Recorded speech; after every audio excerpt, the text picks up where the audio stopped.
Muy buenas tardes, queridos amigos. Es un verdadero placer saludarles nuevamente. Vamos a dar inicio a la clase del día de hoy con Derecho Tributario.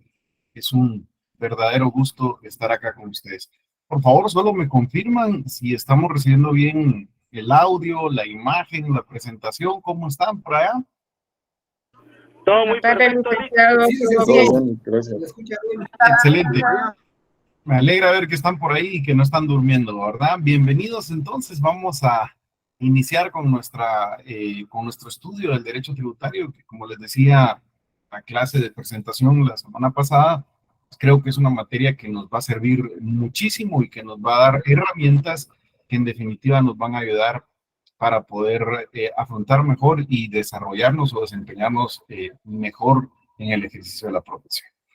Eh, Creo que todos tenemos muy claro por el nombre que el derecho tributario pues se encarga o es esa rama del derecho que se encarga del estudio o de la regulación de los tributos. Así que nos pareció importante que recordemos un poco de qué es un tributo técnicamente, qué clases de tributos hay según la doctrina y qué clases de tributos hay según nuestra legislación para que podamos de esa manera saber cuál es el objeto de estudio del derecho tributario. Recordarán ustedes que el semestre pasado, pues hablamos un poco que el derecho financiero se ocupa de regular toda la actividad financiera del Estado. Y cuando decimos toda la actividad financiera, eso significa que el derecho financiero va a regular cómo el Estado obtiene sus recursos, cómo el Estado administra esos recursos para la prestación de los servicios públicos, cómo el Estado se gasta esos recursos, cómo gasta el dinero y qué mecanismos de control se tienen para verificar que el gasto se está haciendo adecuadamente y que es un gasto de calidad y que además no existe ahí, por decir, ningún tema de malversación o de corrupción. El derecho financiero es muy amplio y regula toda la actividad financiera del Estado. Eh, en este semestre nos vamos a enfocar específicamente solo en un punto, en cómo el Estado obtiene fundamentalmente o principalmente sus recursos. Y es que si ustedes recuerdan, eh, decíamos que los ingresos del Estado pueden provenir, resumiéndolo o simplificándolo mucho, de dos grandes fuentes. Hay ingresos que el Estado puede obtener a través de los tributos y de eso se ocuparía el derecho financiero. Y hay ingresos que el Estado puede obtener de otras fuentes que no sean los tributos. Decíamos, por ejemplo, en el semestre pasado, bueno, el Estado puede ir con el Banco Mundial y pedir un préstamo, o el Estado puede ir con el Fondo Monetario Internacional y pedir un préstamo, o puede venir alguno de esos países amigos, digo yo, ¿verdad? Y darle una eh, donación o una cooperación internacional, que yo con esa siempre he dicho que hay que tener mucho cuidado porque nunca vienen de gratis, ¿verdad? Siempre vienen condicionadas o sujetas a que el Estado de Guatemala haga lo que ellos quieren o al menos que apoye en materia de política internacional. De tal suerte que hay otras formas en las que el Estado puede obtener esos recursos, pero la principal fuente de ingresos del Estado debe ser, y de hecho así es, eh, a través de los tributos.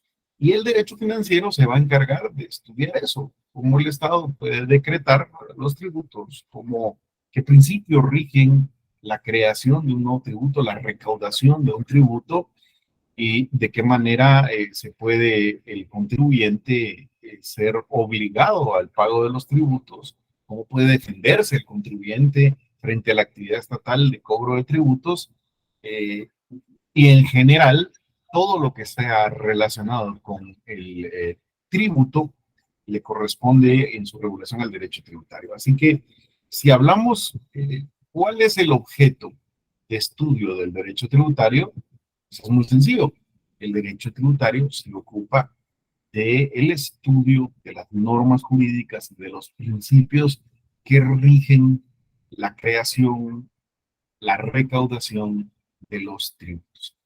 Y entonces eso nos lleva inevitablemente a preguntarnos, bueno, si el objeto de estudio del derecho tributario son los tributos, debemos cuestionarnos o pensar qué entendemos o qué son los tributos. Y aquí tenemos que hacer una pequeña separación, mis queridos amigos, porque una cosa es la noción de tributos que maneja la doctrina, que vamos a encontrar en los libros, en la literatura a nivel internacional, y otra cosa es lo que nuestra legislación regula sobre los tributos. Así que vamos a tratar de abordar este tema desde las dos perspectivas. Desde el punto de vista doctrinario, de los autores, de los libros, de la doctrina, vamos a decir que la mayoría de autores está de acuerdo o es conteste decir que los tributos son eh, pagos que el Estado le obliga a hacer a sus habitantes o sí, obligaciones que el Estado le impone a sus habitantes, aportes que obligatoriamente las personas deben darle al Estado, o como lo tenemos definido aquí en nuestra diapositiva, yo le puse que los tributos son aportes obligatorios que deben realizar los habitantes del Estado. Y aquí voy a hacer un poco de énfasis en la palabra que creo que es clave.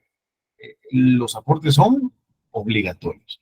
El Estado cuando crea un tributo lo hace en el ejercicio de ese ius imperium, de ese poder que le da la Constitución para poder imponer su voluntad a los particulares y exigirles que den aportaciones para poder sufragar los gastos públicos. Esas aportaciones yo les puse aquí en la definición que pueden ser pues dando una cantidad de dinero o bien dando en algunos casos bienes. Eso ya casi no lo vamos a ver en el caso de Guatemala.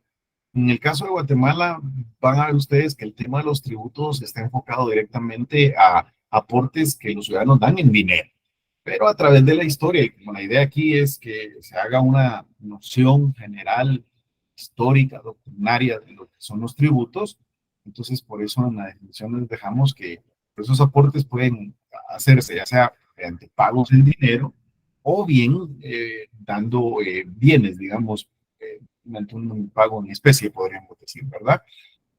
Pero insisto, esto en Guatemala casi no lo vamos a ver. En Guatemala el pago de los tributos es exclusivamente en dinero. ¿Y para qué el Estado obliga a sus habitantes a que den estas aportaciones, a que paguen estas sumas de dinero? Bueno, es muy sencillo. Esto es para poder contar con los recursos, para poder financiar el gasto público y de esa manera que el Estado tenga, digamos, los medios, los recursos necesarios para poder prestar los servicios públicos.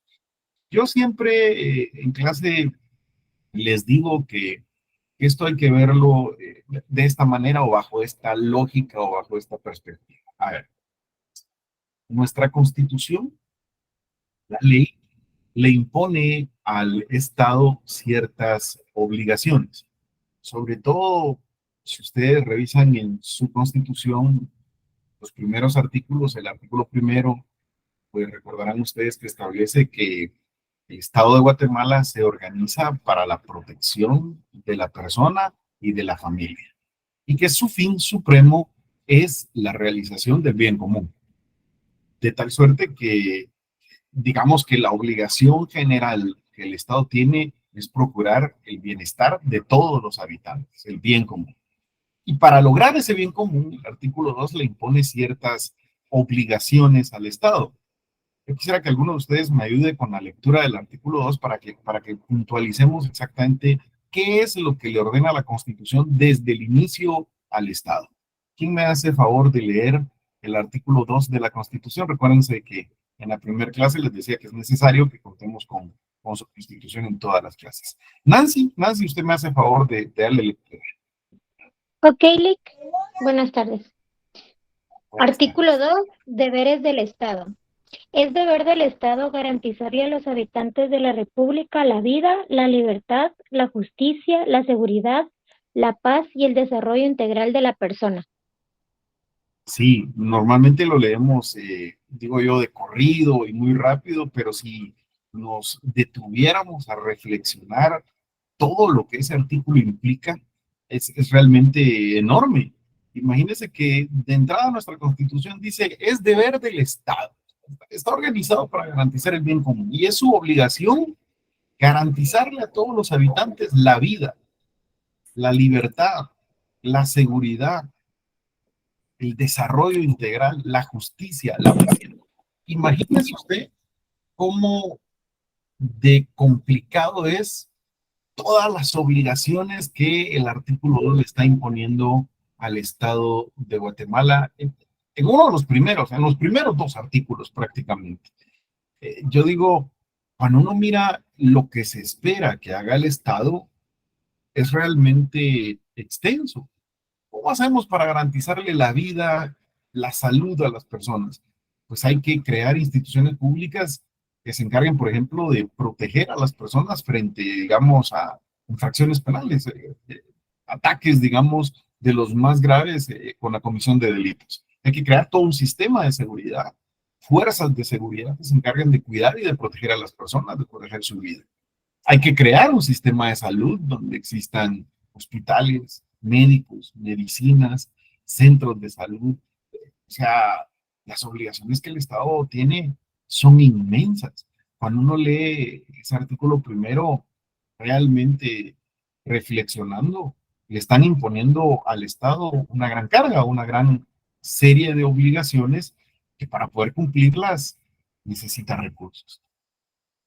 Vamos a ver, si queremos que el Estado garantice esos derechos que están ahí o que cumpla con esas obligaciones que están ahí, pues tenemos que entender que, vaya, si queremos que provea el servicio de salud pública, tiene que tener recursos para poder construir hospitales, tiene que tener recursos para poder comprar las medicinas, tiene que tener recursos para poder equipar esos hospitales y mantenerlos equipados, tiene que tener recursos para poder contratar a médicos, enfermeras y todo el personal que se requiere para la atención de las personas. Todo eso necesita dinero, necesita recursos, de tal suerte que la gran pregunta es, ¿y de dónde va a obtener esos recursos? Pues básicamente de los tributos. La principal fuente de ingresos del Estado debe ser los tributos. Por eso decimos que los tributos son esos aportes obligatorios que deben realizar los habitantes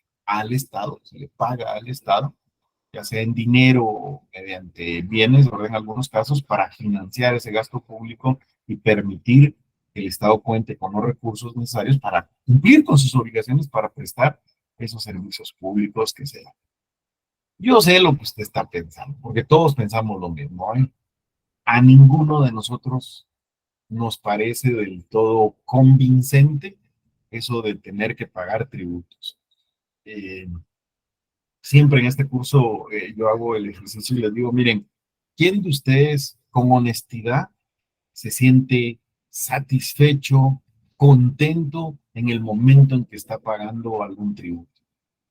Cuando paga su impuesto sobre la renta o cuando en cada compraventa que uno realiza le está pagando uno al Estado un porcentaje en el concepto del impuesto al valor agregado, o ahorita que uno paga su impuesto de circulación de vehículos, o en aquellos casos los que trabajamos en relación de dependencia, cuando nos mandan el informe de lo que mensualmente nos están descontando en concepto de impuestos sobre la renta. ¿Quién de nosotros podemos decir que lo hace contento y con la convicción de que ese pago que estamos realizando permite que el Estado cuente con recursos para poder cumplir con sus obligaciones, para poder prestar servicios? Giovanni, ¿nos quiere decir algo? Giovanni Alexander. Carlic, buena tarde. Buena tarde. Yo siento que más allá de sentirnos contentos a la hora de realizar esas acciones, yo pienso que más que todo la responsabilidad ante todo. Yo cuando a la hora de dar mi NIT en cada compra que realizo, más allá de sentirme contento, yo creo, me siento más que todo responsable y Y aparte de que me ayuda, en ciertos, me beneficia a la hora de poder optar por un crédito o más que todo tener en movimiento mis finanzas.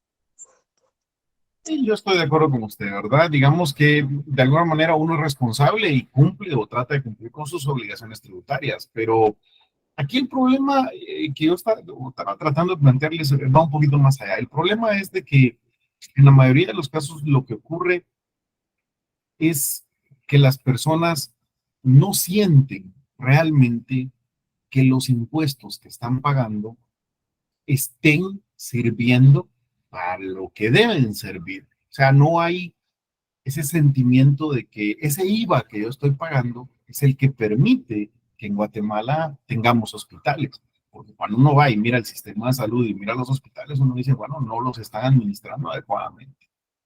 Eh, Cuando uno paga su impuesto sobre la renta, no tiene esa percepción de que ese impuesto sobre la renta es el que va a permitir pues que contratemos agentes de seguridad, policías y que podamos proveer un mejor servicio de seguridad pública.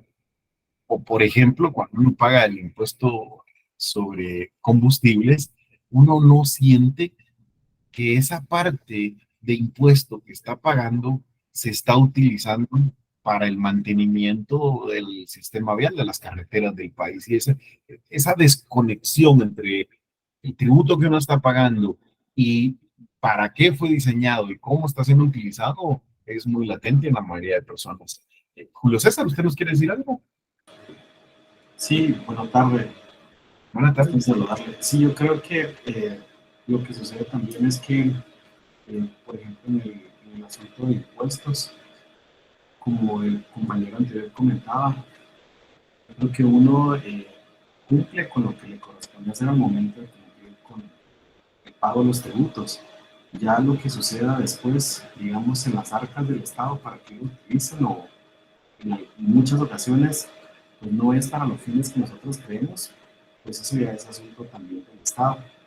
¿Y por qué? Porque si usted deja de pagar algo, aunque usted se enoje y diga, "Ay, es que no lo voy a pagar porque se lo roban", pues definitivamente si usted lo paga, al siguiente día usted ya tiene una multa, ¿verdad? Y así se le pueden ir acumulando omisos y al final el perjudicado es uno. Yo conocí a una persona que eh, cuando estuvo bien dentro de su empresa, él tenía, por darle ejemplo, 50,000 quetzales por pagarle un ISR. Y él decía, ay no, creo que estoy pagando muy poco. Quisiera pagar un poco más, ¿verdad? Porque pues al final es parte de... Y era cierto. Después sucedió lo del gobierno de Otto Pérez Molina y se puso en sus moños de que no quería pagar un centavo más, ¿verdad? Entonces es parte como que de, bueno, si no lo están utilizando, la gente a veces se toma esa postura. Y yo creo que es más perjudicado para uno, porque si yo no, digamos que yo no pago mi impuesto de circulación de vehículos el día lunes, yo cuando la PMT o la PNC me logren como que revisar, seguro que más de algo me van a decir. ¿Verdad? Yo creo que con el asunto de cumplir con lo que les corresponde, para mi punto de vista, es más que suficiente. Yo lo que hagan, eso ya no va a depender de mí, pero yo ya he cumplido. ¿No? Claro. Mire, y muy atinado, quizás la mejor forma de abordar eso, y que de hecho es como lo hacemos acá en el curso, es de la siguiente manera. Nosotros acá en Derecho Tributario nos vamos a ocupar por entender y conocer las normas jurídicas que rigen cómo se crean los tributos y cómo se recaudan los tributos. La siguiente parte sobre cómo se administran esos recursos, cómo se reparten, cómo se utilizan, eso ya no le corresponde al derecho tributario, eso ya le corresponde a otras partes del derecho financiero, a el tema del gasto público y del control del gasto público sobre todo. Eh, Siempre es complejo este tema de los tributos. Yo siempre digo, todos queremos tener muy buenos servicios públicos. El problema es que cuando nos damos cuenta que para tener buenos servicios públicos es necesario pagar tributos y cuando vemos, digamos, el porcentaje de tributos que se pagan en países, digamos, donde la prestación de servicios públicos se considera que es más eficiente, más adecuada, uno se asusta. O sea, hay países europeos donde la gente llega a pagar hasta el 70% de sus ingresos en concepto de tributo. 70%, imagínense usted.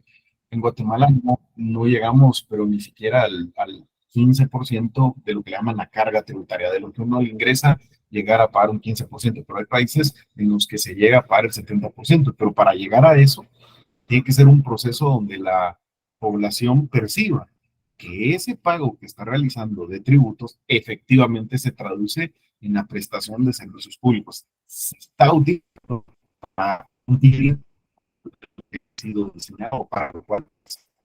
Sí, Gabriel, usted algo. Buenas tardes, licenciado. Sí, eso es muy cierto. En Europa se está pagando, creo que los países que tienen más bajo tienen el 45% de tributo.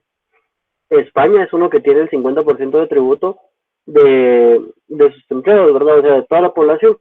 Sin embargo, ahí o sea, sí es cierto que son países de primer mundo y todo, y que ahí sí se nota, pero nosotros decimos, no llegamos al 15, pero todo lo que nos tendría que dar el Estado, en forma de que nosotros lo pagamos como tributo, nos toca desembolsarlo en nuestro bolsillo y a veces hasta más del 50%, porque nosotros si queremos seguridad la tenemos que pagar, si queremos salud la tenemos que pagar, si queremos educación la tenemos que pagar, o sea, todo eso sale de nuestros propios bolsillos, o sea, no es como que el Estado se esté haciendo responsable. Incluso la devaluación de los carros es mucho mayor en nuestros países y eso incrementa todavía más el porcentaje, si lo queremos ver así, correspondiente a los tributos que nosotros tenemos que pagar a costa de que el Estado no haga bien su trabajo. No sé qué piensa con respecto a este comentario, ¿verdad? Sí, no, definitivamente. Mire, esto de la carga tributaria es un tema que hay que buscar el equilibrio adecuado, ¿verdad? Entre una suma de dinero que permita que el Estado cuente con los recursos para prestar eficientemente los servicios públicos y de buena calidad, pero que al mismo tiempo que el ciudadano perciba que ese pago que está realizando se está utilizando adecuadamente. Y eso sin meternos a temas mucho más complejos como esa percepción que tenemos de que gran parte de los tributos que pagamos se pierden por actos de corrupción, que eso es sumamente delicado, porque eso es lo que más motiva o desincentiva el pago de los tributos. La idea que yo quiero dejarles el día de hoy es que el concepto de tributo se refiere a un pago obligatorio que el Estado nos impone. De hecho, algo muy interesante es que cuando buscamos cómo le denominan a esta institución jurídicamente en otros países o en otros sistemas, van a encontrar ustedes que normalmente tributos se utiliza como sinónimo de impuestos. Vamos a ver el día de hoy. Realmente no son sinónimos. Los impuestos son solamente una clase de tributos, pero se utiliza muy a menudo como sinónimo llamarles impuestos, cargas fiscales, cargas tributarias, contribuciones. A mí me gusta mucho esa palabra y que además la palabra contribución recoge de alguna manera el espíritu original que se tenía con esto. Las primeras comunidades realmente cuando empezaron a gestionarse formas de gobierno, sistemas, digamos, de organización política, las comunidades voluntariamente hacían contribuciones de los recursos que cada uno de ellos tenía a la comunidad para que ésta pudiera hacer las obras que en común necesitaban todos. O sea, la palabra contribución a mí me encanta. La palabra impuesto, por ejemplo, etimológicamente tiene la connotación que es algo que el Estado impone obligatoriamente a las personas. De ahí la palabra impuesto. Y en el caso de la palabra tributo, que es la que utilizamos más comúnmente, hace referencia a ese pago que se tenía que hacer por los pueblos que habían sido conquistados militarmente. Esto es cuando un pueblo conquistaba, derrotaba militarmente a otro, el pueblo vencido tenía que pagar un tributo, una, digamos, ofrenda, solo que la palabra ofrenda se utiliza más en el sentido religioso y la palabra tributo se utilizaba como, digamos, pagarle a los vencedores por eso. Y esos eran recursos que se utilizaban, pues, sobre todo para el mantenimiento del mismo ejército, pero también para la realización de obras públicas. De tal suerte que, como ustedes van a ver, tiene muchas denominaciones, pero la idea central que yo quiero que nos quede el día de hoy es muy sencilla. Le llamamos, o en la doctrina se le llama tributo a toda aportación que obligatoriamente tienen que hacer los habitantes en favor del Estado, o se le paga al Estado para que éste cuente con recursos, con los recursos que sean necesarios para cumplir con sus obligaciones, para prestar los servicios públicos que le corresponde prestar según la ley. Y en la doctrina nos explican que existen tres clases de tributos. Esto es doctrinariamente. Estoy haciendo o tratando de ser lo más claro posible para que no se me van a confundir cuando ya veamos nuestra legislación, porque en nuestra legislación está regulado de una forma distinta. Así que, por favor, si se dan cuenta en la diapositiva, yo les puse claramente, esto es doctrinariamente. Esto es según la doctrina, ¿sí? Según la doctrina, hay tres clases de tributos. El primero de ellos son los impuestos. ¿Qué característica tiene un impuesto? Nos dice la doctrina que los impuestos son tributos, una clase de tributos que se pagan para financiar en general, genéricamente, los gastos públicos. Cuando decimos en general, ¿qué queremos decir? A ver, en los impuestos la idea es que yo doy una cantidad de dinero y esa cantidad de dinero no está dirigida específicamente a un servicio público, sino que lo que yo pago, por ejemplo, del impuesto sobre la renta, lo recauda la Superintendencia de Administración Tributaria y lo coloca en un fondo común, en una cuenta bancaria, en una cuenta donde se acumula junto con el impuesto sobre la renta y los demás impuestos que pagan todos los demás habitantes. Y de ese fondo común se distribuye a todos los órganos públicos para que estos cuenten con recursos para prestar servicios públicos. Por eso la característica, si ustedes dan cuenta, que lo pusimos en una diapositiva, es que los impuestos son aquellos tributos que se pagan para financiar genéricamente los gastos públicos y en consecuencia no existe una contraprestación directa hacia la persona en el momento en que uno lo paga. O sea, cuando uno paga el impuesto sobre la renta, no es que a cambio de ese pago le den algo en ese momento. Claro, uno sabe que ese pago que uno está haciendo se va a ir a un fondo común y de ahí van a tomar recursos para cubrir las necesidades de salud, de educación, de transporte, de carreteras, es decir, todas las necesidades del Estado.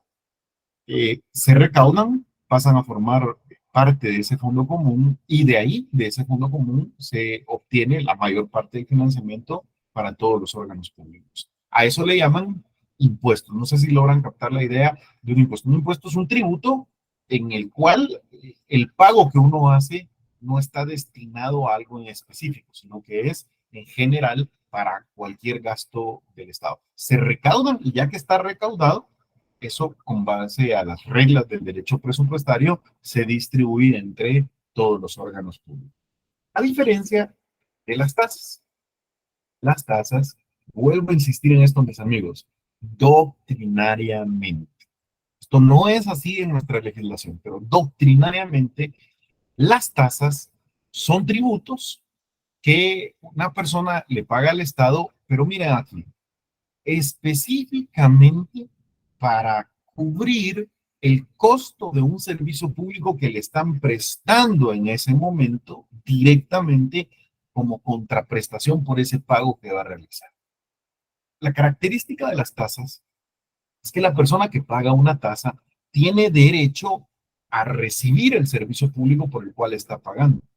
O sea, uno lo que hace con las tasas es, voy a pagar por este servicio público que ahorita me van a prestar y en el momento en que yo pago, tengo derecho a utilizar ese servicio público. Yo les puse aquí un ejemplo, ese pago que hace un particular por utilizar el transporte público. Pero pensemos en el caso de Guatemala. Tiene usted el transporte municipal. Usted dice, bueno, los buses son de la municipalidad y estos prestan el servicio de trasladarlo de un lugar a otro.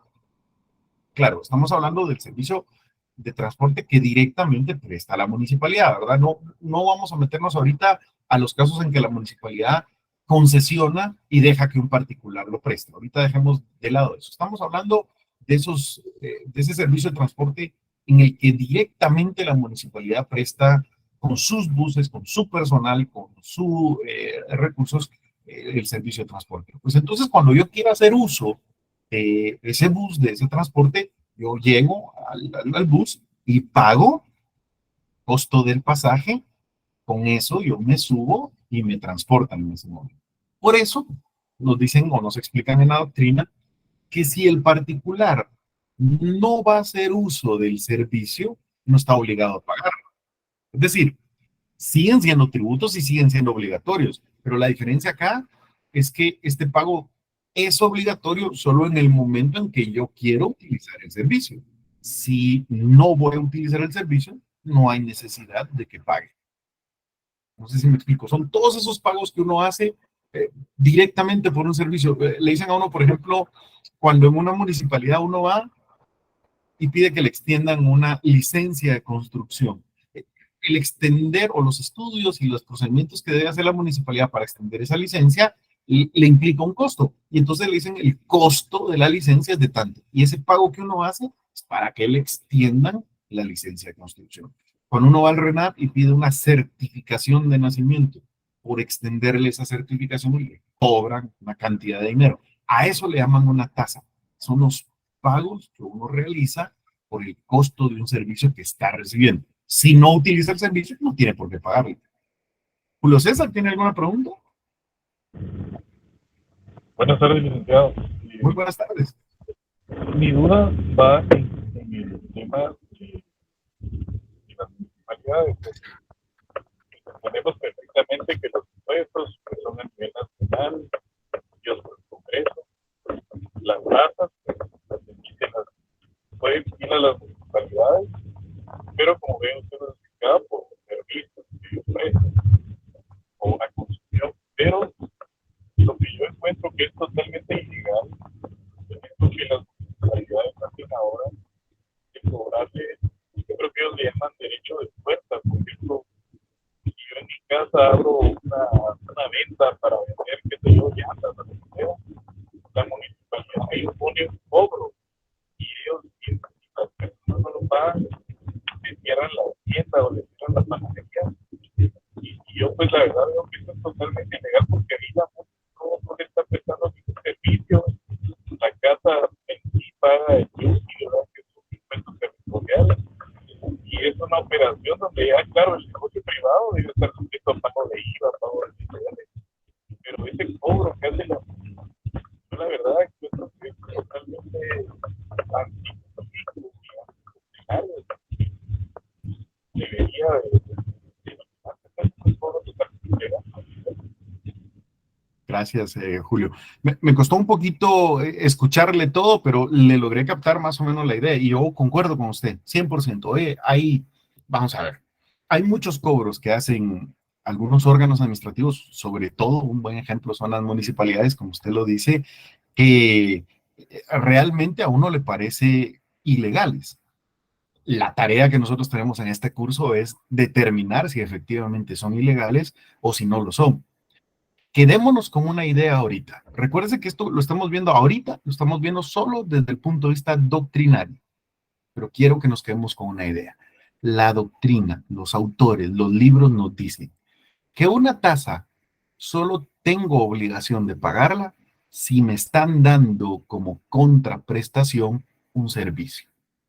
Si no me están dando ningún servicio, no tendría obligación de pagar la tasa, porque precisamente el concepto de tasa es que se trata de un tributo que se paga para recibir a cambio de ese pago una contraprestación. Y eso lo diferencia de los impuestos, donde si ustedes se recuerdan, el tema con los impuestos es que el pago que yo hago es general para que el Estado cuente con recursos para poder cumplir sus obligaciones.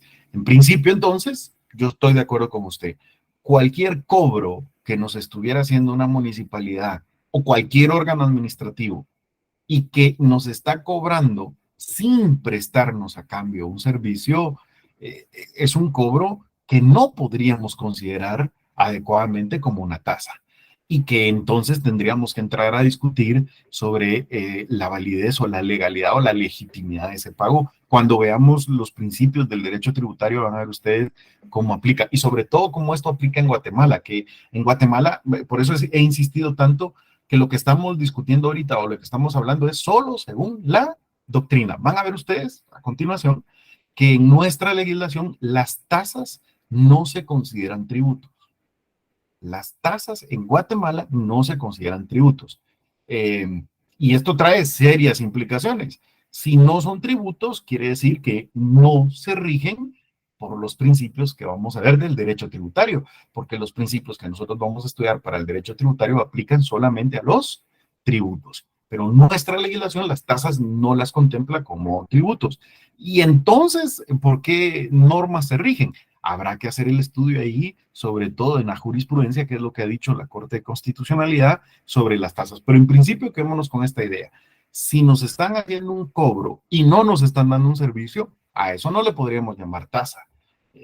Posiblemente sea otro tipo de cobro y habrá que discutir si es legal, si es ilegal, si es válido, si no es válido, si es legítimo o no. Pero una tasa no será. Porque las tasas tienen esa característica de que el cobro que realizan es a cambio, como contraprestación de un servicio. Y la doctrina nos habla de que existe todavía una tercera clase de tributos, que les llaman contribuciones.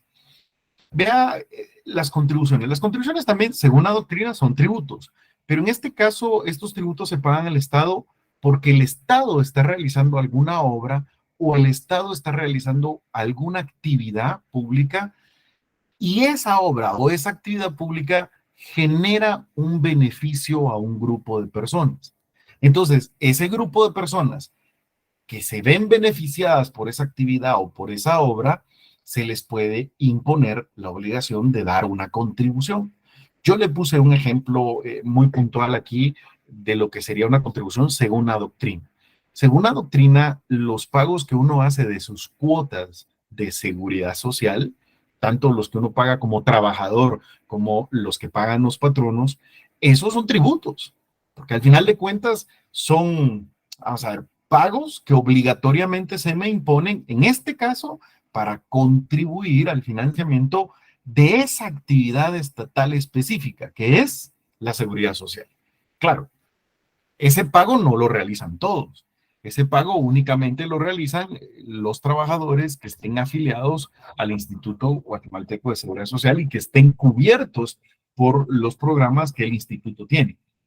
De tal forma que solamente los trabajadores cubiertos por los programas del ICS van a recibir los beneficios de los servicios que presta el Instituto Guatemalteco de Seguridad Social y por lo tanto solo ellos están obligados a contribuir con el pago de esas cuotas. Es un ejemplo que nos dan. Otro ejemplo que podríamos tener es doctrinariamente se dice que hay ocasiones en que el Estado desea construir una obra y se da cuenta que la construcción de esa obra le va a traer beneficios a cierta comunidad. Por ejemplo, dicen ellos, el Estado va a construir un puente que va a permitir unir o atravesar un río y unir dos poblaciones. Y entonces el Estado dice, en el momento en que yo construya este puente, los habitantes de este pueblo y los habitantes de este pueblo se van a ver beneficiados por esa obra. Por lo tanto, a ellos les puedo exigir el pago de una contribución, porque esa obra pública que se está construyendo, que se construyó, que se va a construir, le va a traer beneficios a esas poblaciones. Quiero que noten algo, antes de darle la palabra ahí, quiero que noten algo. El tema con las contribuciones es que no las pagan todos, solo las deben pagar aquellos que van a recibir los beneficios específicos de la obra o de la actividad pública que se pretende financiar con esas contribuciones. Damie, ¿usted tiene alguna pregunta? No, Lick, solo algo respecto a lo que usted está diciendo. Sí. Tengo una amiga a la cual adoquinaron lo que es la calle donde ella vive, entonces pasa similar. A ellos les dejaron una cuota de 7,000 por casa por el adoquinado que hicieron en Villanueva. y se las impuso la municipalidad, Amy. Así es, y tienen Sí, que muy pagar interesante. mensualmente. Fíjese que muy interesante. Dos cosas ahí. Ese es un buen ejemplo de lo que sería una contribución según la doctrina. Van a hacer una obra y van a adoquinar una calle. Entonces viene el órgano que va a construir la obra y dice, al adoquinar esta calle, todos los que viven en esta calle se van a ver beneficiados. Y por lo tanto, a ellos les puedo imponer la obligación de pagar una contribución. Hasta ahí, doctrinariamente, vamos muy bien, ¿no? Ahora, el problema es legalmente, porque como vamos a ver nosotros, en Guatemala, las contribuciones como estas sí se consideran tributos. Nuestra ley sí regula las contribuciones especiales como un tributo y por lo tanto se rigen por las normas y por los principios del derecho tributario. Y uno de esos principios, que va a ser uno de los primeros que vamos a estudiar, mis amigos, es el principio de legalidad tributaria. Y nos indica el principio de legalidad tributaria, miren qué interesante, que el único órgano que puede decretar tributos es el Congreso de la República a través de la emisión de una ley. Por lo tanto, las municipalidades no pueden crear tributos. Los órganos administrativos no pueden crear tributos. Los gobernadores departamentales no pueden crear tributos. El presidente de la República no puede crear tributos. El principio de legalidad establece que los únicos órganos, o más bien el único órgano competente para crear un tributo es el Congreso, y para definir las bases de su recaudación es el Congreso. De tal forma que ese es un buen ejemplo de una contribución especial, David, pero tiene una situación especial que tenemos que analizar en el caso de Guatemala. Esa contribución especial no la puede decretar una municipalidad, a pesar de que, como hemos visto, sí lo hace. Y de hecho, las personas posiblemente sí den esa contribución voluntariamente porque les beneficia la obra, pero no es legal. Y son todos esos temas que nos toca que discutir en este curso, ¿verdad? Jessica, ¿tiene alguna duda usted?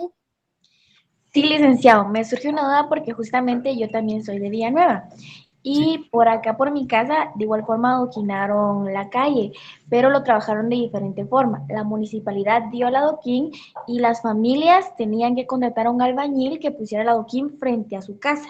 No era un tributo monetario, pero yo recuerdo que sí lo propagaban como que era un tributo o una contribución de parte de las familias para adoquinar el frente de su casa y les daban limitado solamente para el frente de su casa. Y si alguien no contrataba al albañil, entonces el frente de su casa quedaba sin adoquín. Eso también entraría en una contribución. Sí, sí, claro. De hecho, se recuerdan en la definición inicial que hicimos de tributos, les decía yo que según la doctrina, estos aportes obligatorios que uno tiene que hacer, los puede hacer dando una cantidad de dinero o bien entregando bienes o en especie. Lo que les decía es que en el caso de Guatemala, eso prácticamente todos los tributos que están creados actualmente en Guatemala, no hay ninguno en el que uno, digamos, lo dé en especie. Pero eso sería un buen ejemplo de lo que la doctrina llamaría una contribución en especie o incluso la doctrina nos enseña que hay ocasiones en que más que decirle que contraten un albañil para que coloque el adoquín, por ejemplo, les dice o les decía a las poblaciones, mire, nosotros vamos a poner el material y ustedes tienen que poner la mano de obra y hacer ustedes el trabajo, la construcción, por ejemplo, ¿verdad? Y eso se dio mucho a través de la historia. Nuevamente, aquí habría que separar dos cosas. El mismo caso, ¿no? Por un lado, doctrinariamente, eso es un ejemplo de un tributo, de una contribución, en este caso en especie.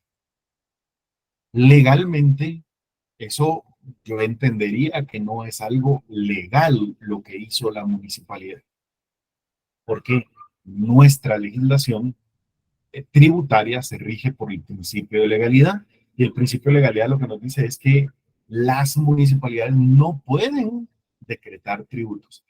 Ahora, veámoslo desde otra perspectiva. Digamos que si la municipalidad le dice, miren, nosotros vamos a poner el adoquín y ustedes contratan un albañil que lo coloque. Y el que no quiera, pues no lo obligamos, simple y sencillamente no le colocamos el adoquín. Entonces pierde la característica fundamental que señalamos de un tributo. Y voy a regresar a eso antes de darle la palabra a la otra compañera que me la pidió ahí. Mire, cuando vimos el tema de los tributos, Tenemos el tema de los tributos, yo le puse en la definición. Los tributos son aportes obligatorios que deben realizar los habitantes al Estado. La clave para entender el concepto de tributo es que, según la doctrina, los tributos los decreta el Estado y nos puede obligar a pagarlos. No es algo que uno hace voluntariamente. Si es algo que si yo quiero lo hago y si no quiero no lo hago, no entra dentro del concepto de tributo. Para que sea un tributo es algo que si yo no lo quiero hacer, el Estado me puede demandar y obligar a que lo pague. Y por lo tanto, ya no estaríamos ahí ante el concepto de un tributo doctrinariamente hablando. Sería una contribución solo si nos la imponen obligatoriamente. Sería la idea. Marlene, ¿usted tenía también alguna pregunta? ¿Tiene levantada su mano? Sí, licenciado. Por ejemplo, cuando en las escuelas hablan de que se va a construir aulas y le piden a los padres de familia, bueno, yo me he dado cuenta, por lo menos mis hijos ya ahorita ya son universitarios, pero me daba cuenta cuando estudiaban, les decían en dirección, digamos, a los profesores, quedaba una de dos cosas. Una, o colaborar con efectivo, o la segunda, pues ir a trabajar como padre de familia, los que fueran albañiles, o contratar albañiles para que fueran a trabajar en lugar de el padre de familia, ¿verdad? Al establecimiento educativo. Esto también es, se podría decir que es contribución o no, porque sí lo hacían, sí obligaban a los padres de familia a que de una u otra forma tenía que colaborar. Claro, si lo obligan, entonces sí entra dentro del concepto de tributo como una contribución. Ahora, la pregunta ahí sería, ¿cómo los obligaban, Marlene? O sea, si un padre de familia decía, pues yo ni mando dinero ni voy a ir a trabajar. Era de que todos los padres de familia pues se volteaban en contra del señor o señora de padre de familia y también o les decían que iban puntos para los niños o jóvenes si ya estaban en diversificado para que pudiera entrar como actividad extracurricular, por decirlo Claro, así. o sea, ahí me está diciendo que los obligaban, pero no legalmente hablando. O sea, No, ahí estamos ante una actividad que ya es, o sea, si yo le digo, mire, o vienen y ayudan o no le pongo los puntos a su hijo, estamos ante una coacción ya no de tipo legal. En el caso de los tributos, yo lo que necesito que ustedes entiendan es que cuando decimos que son aportes aportes obligatorios, significa que por una disposición jurídica, por una norma jurídica, me obligan a pagar el tributo. Y si yo no lo pago, el Estado puede acudir ante un juez y demandarme y exigirme ese pago. O sea, cuando decimos que son obligatorios, nos referimos a que son obligatorios jurídicamente. Se puede obligar, según la ley, al pago de los tributos. Si lo que hacen es amenazarme o coaccionarme o incluso tomar medidas en contra del que no colabore voluntariamente, entonces ahí estamos ya frente a una actividad que ya está fuera de la legalidad, estamos hablando de algo ilegal. Como muy bien lo decía el otro compañero que intervino por ahí, ¿verdad? Cuando ya lo obligan a uno a mí siempre me ha llamado muchísimo la atención el cobro que hacen algunas municipalidades, simple y sencillamente por ingresar al municipio. ¿Lo han visto? Por ejemplo, en el puerto o en Antigua Guatemala, solo por ingresar al municipio le cobran dinero. Y si usted no la paga, ellos lo coaccionan ilegalmente. Ahí podríamos hablar de que estamos ante un abuso de autoridad de parte de estos órganos. La idea de tributo, yo necesito que la entiendan, es que se trata de un aporte obligatorio, pero es una obligación jurídica. Puede ser compelido por un juez la persona a cumplir. De tal suerte, mis queridos amigos, que doctrinariamente encontramos entonces tres clases de tributos: los impuestos, las tasas y las contribuciones. Eso es según la doctrina. Y van a ver ustedes que cualquier definición doctrinaria que ustedes encuentren en los libros va más o menos a recoger esos elementos. Yo le puse dos aquí ejemplos Hay un autor que nos dice que los tributos son ingresos de derecho público que consisten en prestaciones pecuniarias obligatorias impuestas unilateralmente por el Estado, exigidas por una administración pública como consecuencia de la realización del hecho imponible al que la ley le vincula el deber de contribuir. Su fin primordial es el de obtener ingresos necesarios para el sostenimiento del gasto público. Yo le puse ahí, tienen los 3 elementos esenciales de todo tributo: el carácter pecuniario económico del tributo, el carácter coactivo del tributo, es obligatorio, pero jurídicamente hablando, y el carácter contributivo. El pago que uno hace contribuye o permite que el órgano cuente con los recursos para poder cumplir con sus obligaciones. Otra definición que yo les coloqué ahí, siempre doctrinaria, nos dice que el tributo es una figura de derecho público que consiste en una prestación monetaria coactiva establecida por ley y debida a una administración pública por la realización de un hecho lícito que manifiesta capacidad económica de parte del sujeto. Nuevamente, tiene los elementos económicos, el elemento coactivo, jurídicamente hablando. Aquí agregan algo que es muy interesante: el origen legal de la obligación. La obligación tiene que estar fundada en una ley. De lo contrario, estaríamos ante un tributo que violenta el principio de legalidad y que, por lo tanto, debe ser expulsado del ordenamiento jurídico, que el acreedor siempre es un órgano público que lo impone además de manera unilateral y que en esencia tienen un carácter económico. Todas las definiciones doctrinarias van a tener esos elementos de que se trata de aportaciones económicas que se obliga que una persona haga para contar con recursos del Estado. Y hasta ahí el tema doctrinario. Ahora veamos qué regula nuestra legislación.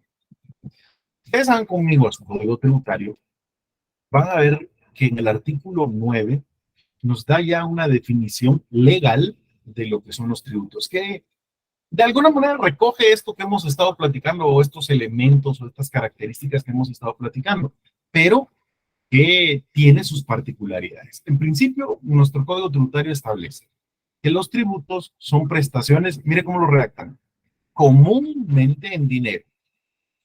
Es decir, a mí me encanta esa redacción, porque nos dice, normalmente los tributos los vamos a exigir en dinero, es el pago de una suma de dinero, pero ese comúnmente significa o dejan la puerta abierta para que también se pueda exigir, digamos, en especie o mediante la prestación de algún servicio o mediante la aportación de bienes.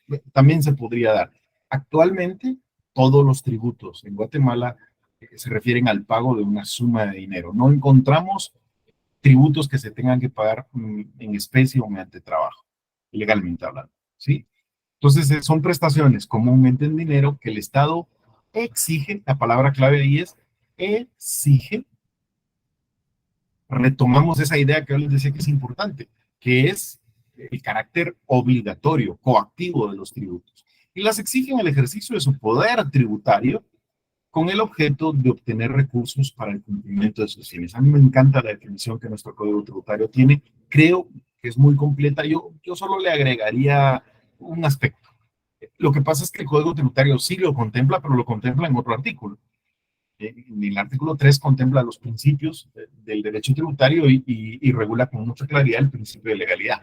Pero yo creo que hubiera sido adecuado agregarlo a la definición y decir que son prestaciones comúnmente en dinero que el Estado exige en el ejercicio de su poder tributario a través de una ley emitida por el Congreso de la República. Que la única forma legal de crear un tributo es que el Congreso de la República lo decrete a través de una ley. Y se exigen para obtener recursos para el cumplimiento de sus fines. Así que a mí me encanta la definición legal, creo que recoge todo lo que hemos estado platicando sobre qué es un tributo y sus características esenciales. Me parece muy adecuada, yo solo le agregaría el tema de que, por virtud del principio de legalidad, tiene que estar decretada por el Congreso en una ley. Ahora, donde nuestro código sí cambia por completo de la doctrina es en la clasificación de los tributos. Nuestro código, en lugar de hacerlo como lo hace la doctrina, nos dice que los tributos pueden ser impuestos, arbitrios y contribuciones especiales. De hecho, así lo regula expresamente el artículo 10. Son tributos los impuestos, los arbitrios, las contribuciones especiales y las contribuciones por mejoras, que las coloca en principio como dos clases de tributos, pero yo las dejé como uno solo porque vamos a ver que en el artículo 13 de alguna manera las vuelve a unir. De tal suerte que aquí nuestra legislación se aparta de la doctrina y fundamentalmente quiero que noten algo. No contempla las tasas como tributos. Y eso es algo bien delicado, que genera una serie de implicaciones y de problemas jurídicos que vamos a analizar más adelante. Empecemos viendo qué define nuestro código por impuestos. Ahí más o menos mantiene la misma línea que la doctrina. Nos indica nuestro código tributario en su artículo 11 que un impuesto es un tributo que tiene como hecho generador una actividad estatal general, algo que no está directamente relacionado o vinculado con el contribuyente. Mantiene más o menos la misma idea que decíamos de lo que es un impuesto. La característica de los impuestos es que son esos pagos que el Estado nos exige, pero que básicamente uno realiza esos pagos para contribuir a un fondo común de donde surge o de donde sale el financiamiento para todos los órganos públicos. De tal suerte que ese pago que yo estoy haciendo en el caso de los impuestos no está directamente vinculado a un servicio que a mí me estén prestando en el momento o que sea una contraprestación por el pago que estoy realizando, sino que es un pago genérico, general, para contribuir al sostenimiento del gasto público. Así que hasta ahí nuestro código va, digamos, parejo con la doctrina. Donde ya se sale, si ustedes lo pueden ver, es que nuestro código regula los arbitrios como una clase especial de tributos, como una clase de... El artículo 12 lo que define es que un arbitrio es un impuesto, dice, decretado por ley. Vean, principio de legalidad. Decretado por ley. Quiere decir que lo tiene que decretar el Congreso de la República mediante un decreto. Es un impuesto decretado por ley, ¿verdad? A favor de una o varias municipalidades. La característica de los arbitrios, según nuestro código, es que son tributos que el Congreso crea a través de una ley, pero que los destina específicamente para que puedan ser utilizados por una o por varias municipalidades. Un ejemplo que se da de un arbitrio es, digamos, el boleto de ornato.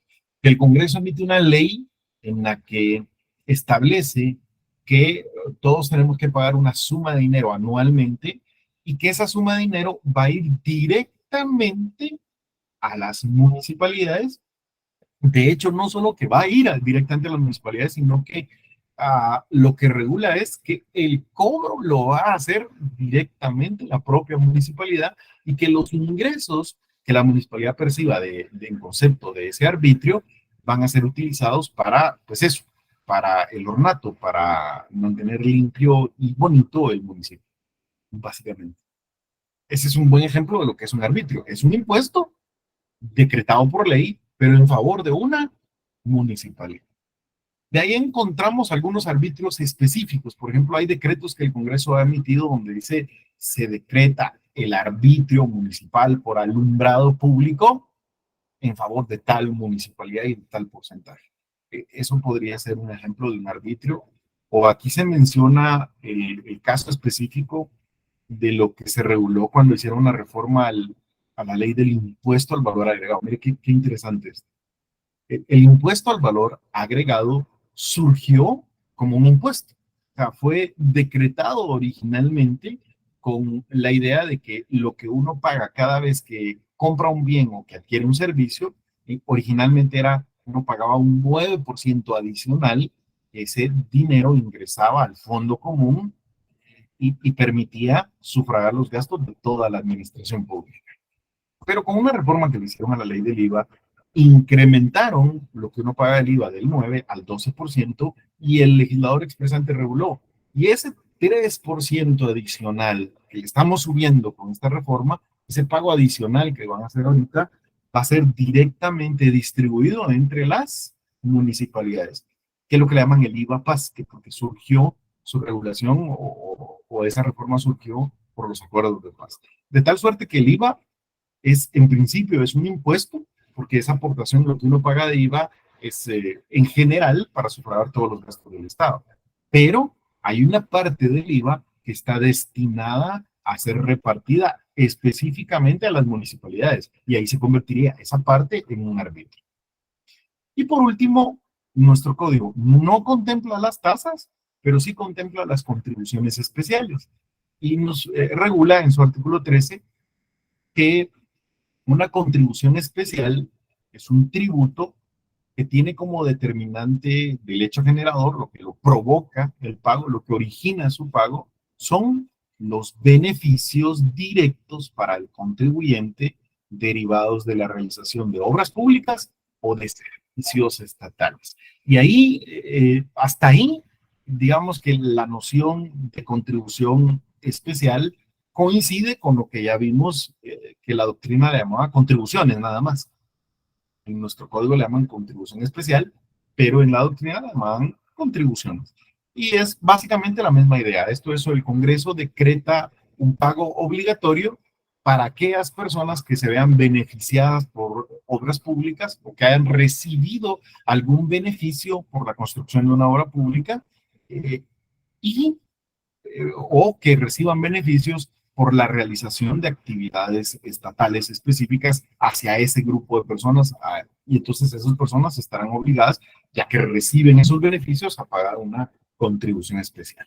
Pero luego nuestro código hace algo interesante, regula una, ¿cómo decirles? Una como es clase especial de contribución, y nos dice en el segundo párrafo, contribución especial por mejoras, esa es específica, es la establecida para costear, aquí la palabra clave es esa, para costear la obra pública que produce una plusvalía inmobiliaria. A ver, te explico esto. Lo que nos está diciendo aquí el legislador es, cuando se quiera construir una obra y necesitemos costearla significa, pues eso, obtener los recursos necesarios para construirla. Quiero que noten algo. La clave de la contribución especial por mejora es que se le impone a las personas antes de que la obra sea construida.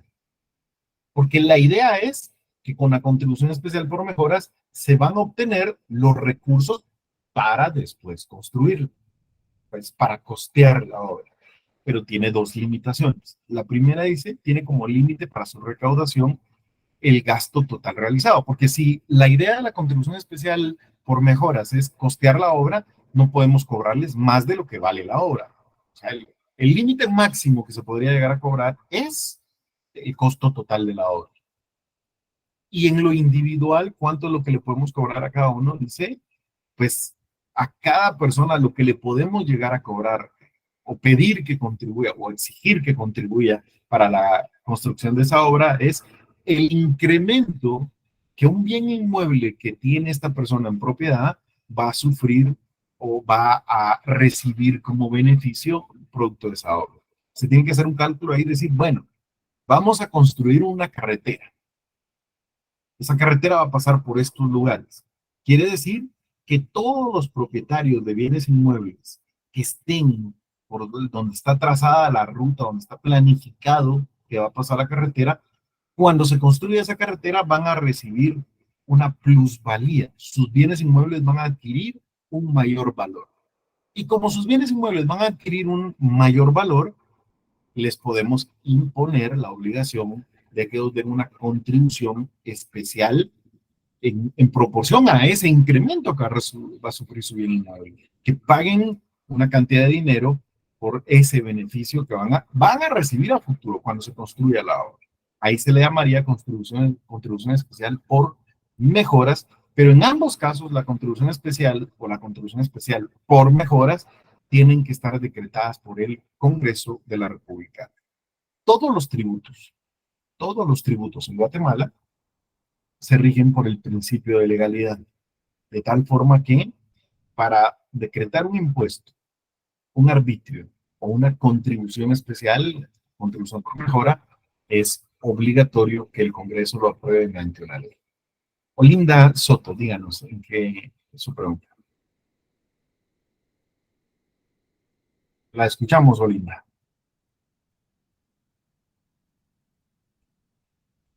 O más bien no la escuchamos, active su micrófono. Bien. Igual si puede activarlo ahí, la estaríamos. Amílcar, para mientras. Licenciado, buenas noches. Buenas noches. Tengo entendido que legalmente la clasificación de los tributos es impuestos, arbitrios, contribuciones especiales y contribuciones por mejora, ¿verdad? Así es. Son 4, ¿verdad? Pero fíjese que leyendo bien y con los casos que expusieron los compañeros, contribuciones especiales y contribución por mejoras, viene siendo casi que lo mismo, porque a la larga las personas van a, un ejemplo como lo que comentaban los compañeros, ¿verdad? Que, normalmente cuando se quiere adoquinar una calle, pues se requiere de sufragar, de financiar lo que son esos gastos, ¿verdad? Pero la contribución por especiales y contribución por mejoras, según la definición acá, dice que es una obra que se va a prestar, ¿verdad? Y que normalmente va a ayudar a incrementar lo que es el valor de las propiedades, ¿verdad? Entonces yo siento que es bastante, ahí sí que yo siento que son bastante parecidos las especiales con las contribuciones por mejoras, porque si hagamos de cuenta de que mi casa no tiene adoquín, pues o sea, no va, o sea, tal vez no va a estar muy bien devaluada, ¿verdad? Pero el momento de que tenga un adoquinado, pues, y por estar en la orilla de la casa, pues siempre ya va a tener una plusvalía como tal, ¿verdad? Va el incremento pues, del bien, va en su futuro, va a aumentar de precio, ¿verdad? Yo estoy bastante de acuerdo con usted, Amílcar. Un par de observaciones. A ver. Es redundante, yo pienso que es redundante el artículo, porque como usted lo había comentado, la doctrina, yo recuerdo que en las contribuciones especiales estaba una que era por mejoras, por seguro social, y no recuerdo la otra, pero sí es bastante redundante lo que hace aquí el Código de Trabajo con respecto a contribuciones especiales y contribuciones por mejora, porque a la larga habla de lo mismo, ¿verdad? De poder de sufragar esos gastos por medio de las personas, ¿verdad? Que van a obtener ese beneficio en sus bienes. Yo también estoy de acuerdo. Sin embargo, voy a hacer un par de observaciones. O sea, yo no lo hubiera regulado así, yo hubiera redactado distinto, pero bueno, es lo que tenemos y es lo que tenemos que estudiar. De hecho, si se dan cuenta, en el esquema, yo se los dejé solo como contribuciones especiales, porque para mí, yo creo que nuestro código realmente contempla 3 clases de tributos. Nuestro código contempla los impuestos, los arbitrios y las contribuciones especiales. Dentro de las contribuciones especiales, creo que contempla una que yo digo, esta es más especial todavía, porque se llama contribución por mejoras. Ahora, sí podríamos hacer alguna diferencia entre una contribución especial y una contribución especial por mejoras. Primero, en el caso de obras, una contribución especial por mejoras solo se puede cobrar antes de construir la obra, Amílcar. Que el código nos dice que la idea de una contribución especial por mejoras es costear la obra. Es decir, que esta se tiene que decretar por el Congreso antes de que la obra se construya. Se hace el cálculo de cuánta plusvalía le va a generar a los inmuebles esa obra y entonces les podemos imponer una contribución especial por mejoras. Mientras que una contribución especial podríamos imponerla o la podría decretar el Congreso cuando la obra ya fue construida. O sea, aquí bien podría pasar que primero construyan la carretera y luego el Congreso establezca, ¿verdad?, la obligación de pagar por una contribución por esa obra debido a los beneficios que le va a traer a cierto grupo de personas. Esa pudiera ser alguna diferenciación. Y la otra es que las contribuciones especiales por mejoras únicamente es para costear obras, exclusivamente. Mientras que la contribución especial tiene otra variante, si se dan cuenta, puede ser por los beneficios que una obra pública le trae o por los beneficios que un grupo de personas están recibiendo de servicios estatales, que ahí es donde entraría el tema de las contribuciones, por ejemplo, a la seguridad social. Al final de cuentas, yo insisto en que los que redactaron el código, a mí, en lo personal, me parece que se enredaron y sobre todo, más que el tema de las contribuciones, porque el tema de las contribuciones no da, digamos, mucha dificultad o mucho problema jurídico.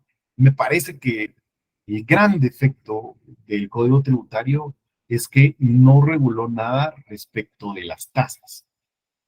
Y cuando le digo no reguló nada, es eso, no reguló nada. O sea, ni siquiera define qué debemos entender por una tasa. Y aquí es donde viene un gran problema. Porque si no está definido, no está regulado qué es una tasa, eso abre una puerta a la arbitrariedad.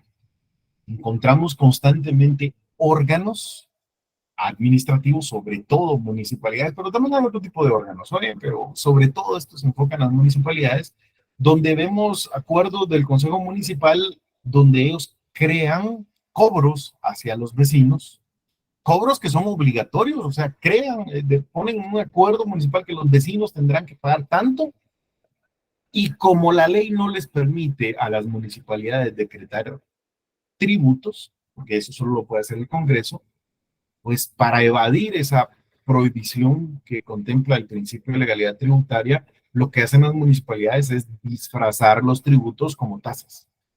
Y entonces imponen cobros, pero no dicen esto es un tributo municipal por tal hecho generador, sino que dicen va a ser la tasa municipal por tal cosa. Y ahí entramos en una discusión entonces de si es legal o no ese cobro que está haciendo la municipalidad. De hecho, eso es tan complejo, tan extenso, que le vamos a dedicar una clase completa a eso. Como les puedo adelantar, como no hay una ley que lo regule, nuestro Código Tributario no contempla el tema de las tasas, ahí nos tenemos que auxiliar de la jurisprudencia. La Corte de Constitucionalidad ha conocido muchas acciones de inconstitucionalidad que se han planteado contra acuerdos del Consejo Municipal y de otros órganos, donde el Consejo Municipal crea cobros y les llama tasas, pero cuando uno los analiza, los examina, llega a percatarse que ese cobro realmente reúne todos los requisitos para ser considerado un tributo. Y si es así, la Corte ha dicho, este cobro, aunque la municipalidad le haya llamado tasa, en realidad lo que hizo fue decretar un tributo. Y las municipalidades no pueden decretar tributos por el principio de legalidad y por lo tanto lo declara inconstitucional y lo expulsa del ordenamiento jurídico. En otros casos, la Corte ha dicho, no, este cobro, la municipalidad lo está estableciendo por la prestación de este servicio. O sea que hay una contraprestación a cambio y por lo tanto sí es una tasa, de tal forma que sí es válido que lo haya decretado la municipalidad. Y por ahí hay muchos casos que podemos discutir o analizar qué es lo que ha dicho la Corte. Sí, Amílcar, nuevamente. Licenciado, ahora, bueno, tal vez este tema no sea tan importante, pero sí me causa duda acerca sobre lo que fue el peaje. ¿Cómo se clasificaría eso? ¿Como un impuesto o como una contribución especial o como un arbitrio? Porque le explico el tema del cobro de peaje. Bueno, el cobro de peaje se puede hacer como una tasa doctrinariamente. Es decir, vamos a ver, lo explico doctrinariamente primero. Doctrinariamente podría ser que venga el Estado y construya una carretera y diga, para darle mantenimiento a esta carretera, voy a colocar aquí un peaje y todos los que hagan uso de esta carretera y quieran pasar, les voy a cobrar por ese servicio de darle mantenimiento a la carretera. O sea, sería un cobro que hace directamente el Estado y que es obligatorio y por lo tanto sería, según la doctrina, una tasa. Ahora bien, el tema es de que no lo manejan de esa manera en el caso del peaje, el caso de peaje que conocemos aquí es el de la autopista Palinas-Cuintla. Y básicamente ahí lo que hicieron fue lo siguiente, miren cómo funcionó esto. El Estado construyó la carretera, y esto es muy importante de destacarlo, porque en ese caso, quien construyó la carretera fue el Estado. Y luego de terminar la construcción de la carretera, lo que hizo fue concesionar, estamos hablando de una figura distinta que se llama concesión pública, la administración y mantenimiento de esa carretera a una entidad privada a través de un proceso de concesión pública que está regulado. Bueno, en este caso hicieron una ley específica para eso, pues le dieron durante cierto periodo de tiempo, 25 años, a una empresa privada la administración de la carretera y la obligación de darle mantenimiento a esa carretera, y le autorizaron que para prestar ese servicio público de darle mantenimiento a la carretera, le autorizaron que pudiera cobrar una tarifa, cobrar una cantidad de dinero. Y de hecho pactaron que de lo que cobrara, la empresa tenía que comprometerse a darle mantenimiento, a mantener en buen estado esa carretera, esa autopista, y todavía de las ganancias que obtuviera, le tenía que dar un porcentaje al Estado. Ahí hay muchísimas críticas que le hicieron a la concesión. Primero, porque pues el Estado cubrió con todos los gastos de la construcción, y a la entidad básicamente lo que le dieron fue administrela, cobre el peaje, y con ese dinero manténganla en buen estado y gane dinero. Y de lo que gane, dele un 1% al Estado, una cantidad muy baja. Eso se le criticó. Normalmente las concesiones públicas de carreteras, lo que se hace, Amílcar, es que se concesiona la construcción, administración y mantenimiento de la carretera. Ahí es distinto. Por ejemplo, digamos que en otros países lo que se hace es que se dice, tenemos que construir una carretera, y para que el Estado no cubra con el costo de esa construcción, vamos a concesionárselo a una entidad privada, que construya la entidad privada la carretera, y que luego de construirla le vamos a dar la autorización por 25 años, por el plazo que decidan, ¿verdad?, que les permita la ley, para que la administre, cobre un peaje y la mantenga en buen estado. Si así hubiera sido, creo que sería distinto, porque entonces sería la empresa la que hubiera cubierto el costo de construcción, y tiene un poco más de sentido la idea de la concesión. Pero en el caso de esa autopista, lo que se le concesionó fue darle mantenimiento. Así que no entra dentro del tema de un tributo, porque en ese caso el cobro se estaba haciendo en beneficio de un particular, no del Estado directamente, ¿verdad? Yo debo insistir que hay una diferencia entre el concepto legal de los tributos y la clasificación doctrinaria. Aquí se los puse a la par para que lo podamos apreciar, mis queridos amigos. Según la doctrina, los tributos pueden ser de 3 clases. Según la doctrina, podemos tener impuestos, tasas y contribuciones. Según nuestro código, los tributos pueden ser de 3 clases, pero distintas: los impuestos, los arbitrios y las contribuciones especiales. Así que si yo les dijera, las tasas son tributos en Guatemala, creo que la respuesta correcta sería, legalmente, no. Legalmente, las tasas no se consideran como tributos, y por lo tanto no se rigen por los mismos principios del derecho tributario. Ahora, más difícil sería decir, bueno, ¿y qué es una tasa? Para eso, como les decía, en una clase específica que vamos a tener, nos vamos a auxiliar un poco de las sentencias que ha ido emitiendo la Corte de Constitucionalidad. ¿De qué se trata entonces derecho tributario? Pues el derecho tributario se va a tratar de la regulación de los tributos. En el caso de Guatemala, de los tributos en su concepción legal, es decir, de estos impuestos, arbitrios y contribuciones especiales, cómo se deben decretar, qué principios los rigen, cómo se pueden recaudar, cómo se puede defender un contribuyente frente a esa recaudación, qué recursos administrativos puede utilizar, qué procesos jurisdiccionales puede utilizar, qué puede hacer el Estado si el particular no paga un tributo, cómo se lo puede cobrar, en qué casos pueden haber ilícitos tributarios, y bueno, y el estudio específico de cada uno de los tributos que están regulados. Así que nos espera todavía bastante en este semestre, pero era importante que recordáramos o que puntualizáramos bien la idea o la definición doctrinaria y la definición legal de lo que es un tributo.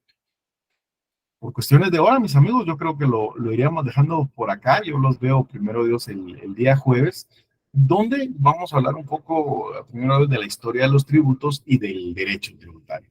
Como siempre, muchísimas gracias por toda su atención, su participación, y por ahí, por Classroom, ya les compartí las diapositivas de esta clase para que ustedes puedan ir repasando, estudiando, y si les surge alguna duda, pues encantadísimo, el día jueves la ponemos.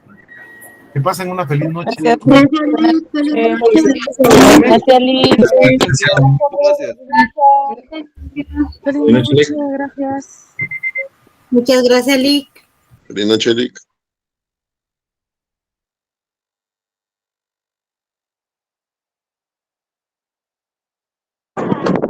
Feliz noche, Link.